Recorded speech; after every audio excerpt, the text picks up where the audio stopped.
Ubicado entre Argentina, Brasil y Bolivia, se encuentra Paraguay, un país con una población de 7.133.000 habitantes. Con una rica fauna silvestre, con vastas extensiones de bosques subtropicales, pantanos y sabanas, hacen de este un lugar extraordinario. Su capital es Asunción, conocida por su gran Palacio de López, la sede de gobierno que alberga las oficinas presidenciales.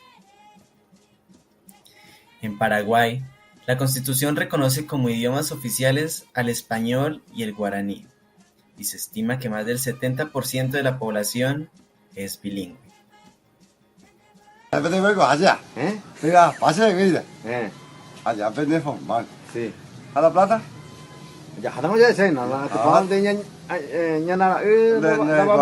Por plata. Porque hoy Você dá por plata também? Olha, é propina allá por mal. Sí. Pero vamos dos países. Agora apoñe. Vamos dos países.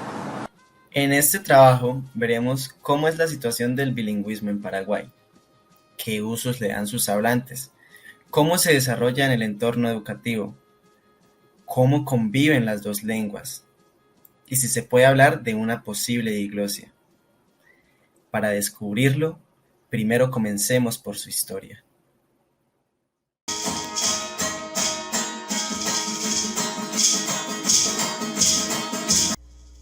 La historia de Paraguay es un poco diferente a la que estamos acostumbrados a escuchar sobre Latinoamérica. Desde el comienzo de la conquista y colonización, se produjo un intenso mestizaje debido principalmente al aislamiento geográfico.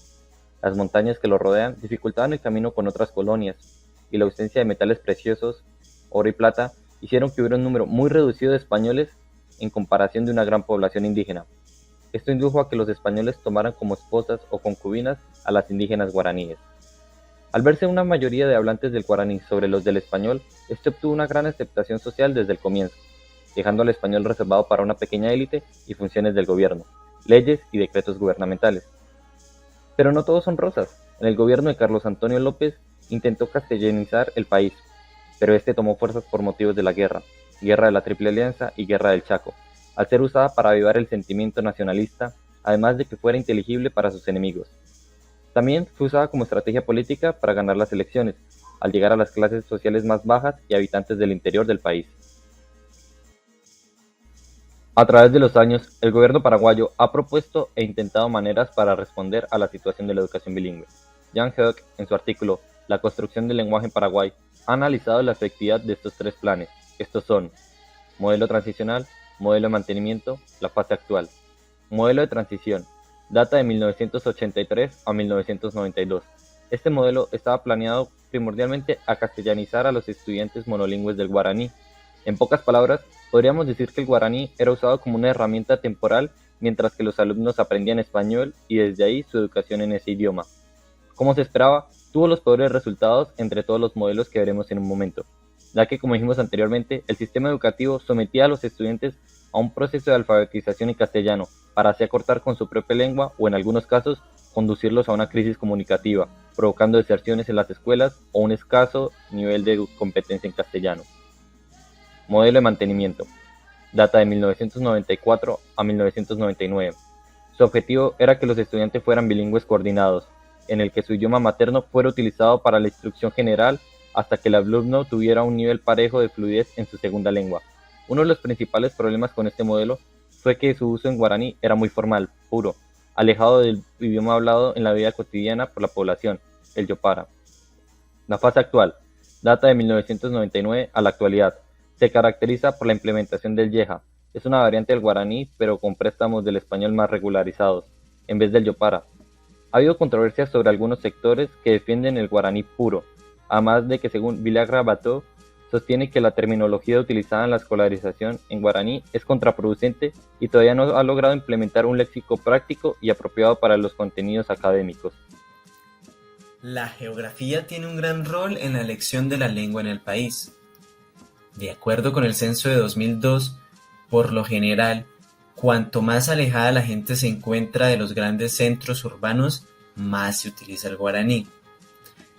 En Asunción, a pesar de la diversidad de sus habitantes, se estima que apenas el 2.4% son monolingües del guaraní, mientras que hay 21.5% monolingües del castellano.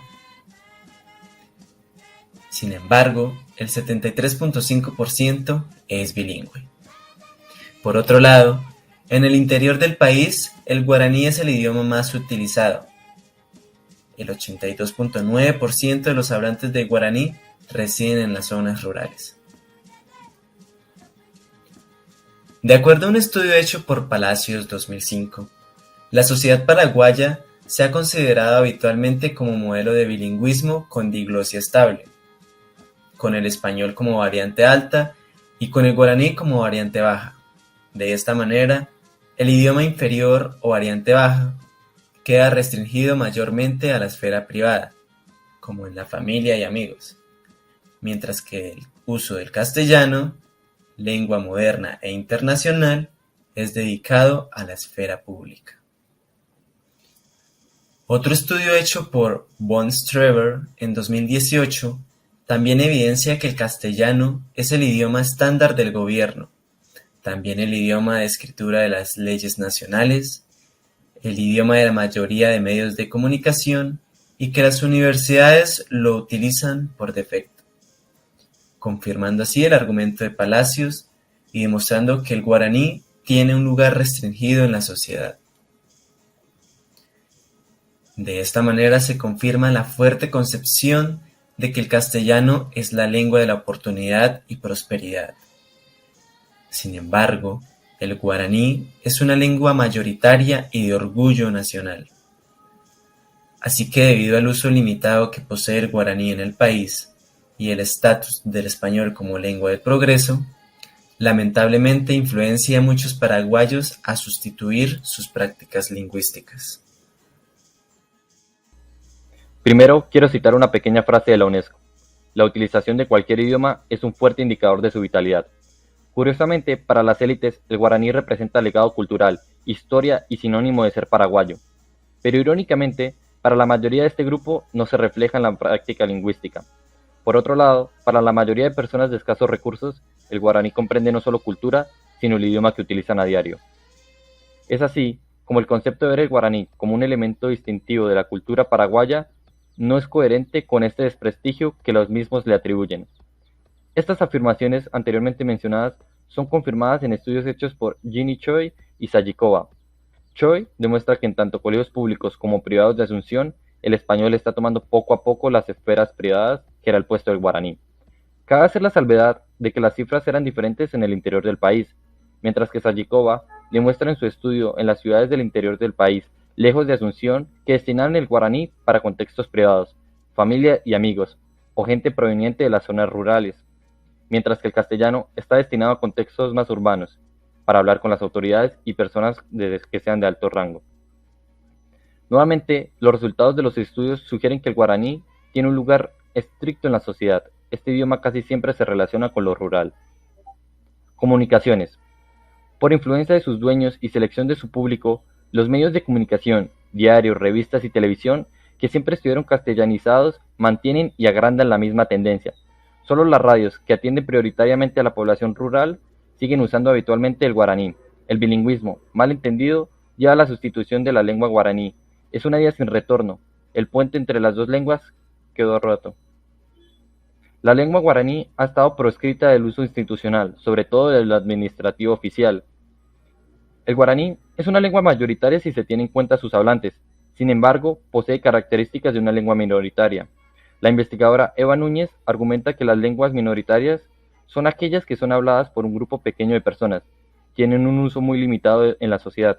Como dije anteriormente, aunque el guaraní no es una lengua minoritaria por la cantidad de sus hablantes, sí lo es en medida de que su uso es reducido.